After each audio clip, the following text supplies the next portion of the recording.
Сәлеметсіздер ме? Сіздердің назарларыңызға Ахмет Жұбанов атындағы дарынды балаларға арналған Республикалық қазақ мамандандырылған музыкалық мектеп-интернатының 8-ші сынып оқушыларына арналған желтоқсан қаһармандары атты түсіндірме сабағымызды ұсынамыз. Желтоқсан көтерілісі 1986 жылы 17-18 желтоқсан аралығында Алматыда болған қазақ жастарының КСРО үкіметінің отаршылдық әміршіл жүйесіне қарсы наразылық іс-қимылдары. Бостандыққа, тәуелсіздікке ұмтылған қазақ халқы тарихындағы елеулі оқиға болып табылады. Көтерілістің басталуына Колбинді Қазақстан Компартиясының орталық комитетіне тағайындау себеп болды. Алаңға шығып, өз ойларын айтуға тырысқан қазақтың өрімдей қарусыз жастарына солдаттар мен милиция қызметкерлері қарсы қойылды. Қыз жігіттерді аяусыз таяққа жықты, түрмеге қамады. Ербол, Ләззат, Сабира, Қайрат сынды жаңа ғана бүршік атып келе жатқан тал шыбықтай жастарымыздың өмірін үзді.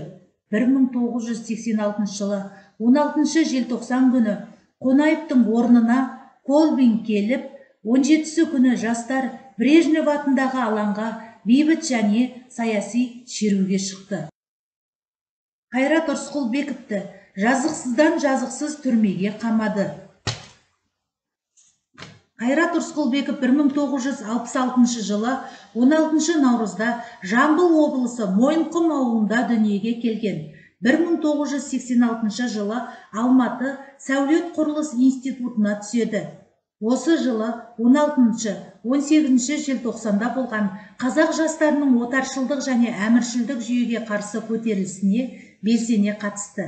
Кейіннен көпшілікке мәлім болғандай, тергеушілер зымиян әрекеттермен Рысқұлбековке неше түрлі айла шарғылар қолдана отырып, оны Советскийдің өліміне кінәлі етеді.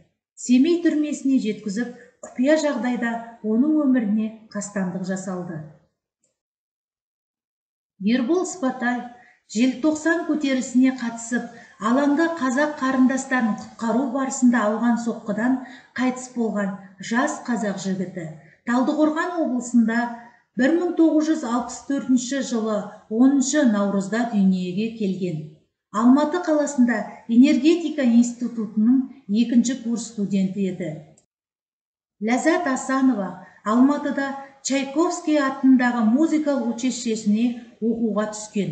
Алматыдағы 1986 жылы 17-18 желтоқсанда болған қазақ жастарының отаршылдық және әміршілдік жүйеге белсене қатысты. Мұхамеджанова Сабира 1985 жылы Шығыс Қазақстан облысы Тарбағатай ауданы Алматалап ауылының Ленин жолы 8 жылдық мектебін үздік бітірген. 1986 жылы 17-18 желтоқсанда Алматы қаласында болған қазақ жастарының отаршылдық және әміршілдік жүйеге қарсы көтерілісін қуаттап, Өскемен қаласында студент жастармен бірге наразылық шеруге шықты. Желтоқсан көтерілісі қазақ тарихындағы маңызды оқиға болды. Осы оқиғадан соң Қазақстан өзінің дербес тәуелсіздігін жариялап, 16 желтоқсан тәуелсіздік күні болып тарихта сақталды. Қазақтың біртуар ақыны Мұхтар Шаханов тәуелсіздік монументіне арнап желтоқсан алаңы атты өлеңін жазып қалдырды. Ендеше өлеңді бірге тыңдап тамаша.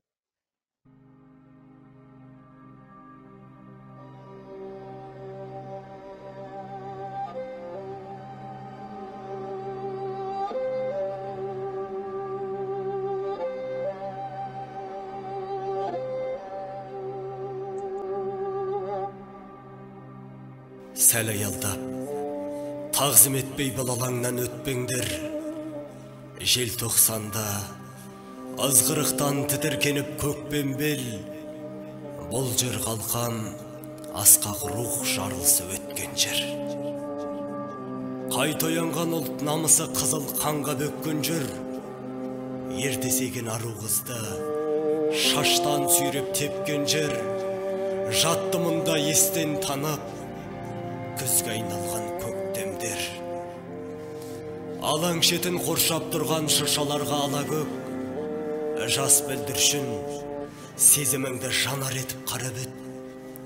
Сол арадан сатқындықта елестейді қарабет.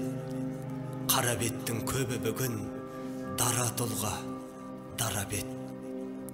Жас бүлдіршін мызғырсанған шыршаларға қарап ет. Заманыңның жеңісі мен жеңілісін санап өт. Ұлттың бағы жанар мекен, қас тұлпары нары жоқ. Ал біреулер намысы жоқ, жігер қауқар қары жоқ. Кемсітпекші желтоқсанның жалаң аяқтары деп. Жоқ, кешегі сын сағатта көкірегінде жанып от. Тұрған солар аяз сорған қызыл беттің ары боп, дәуірінің тауғына шашылмаған тары боп. Тірліктегі әр ісіңнің жаңғырығы болады. Бұл табиғи жасырын заң өзгеріссіз қалады. Сол заңға сай сені бақыт не сор іздеп табады. Дүниені дүр сілкінткен жас толқынның саналы, даңқын ешкім бүркей алмас. Оны деске салады желтоқсанның басалаңы, қайсар рух алаңы.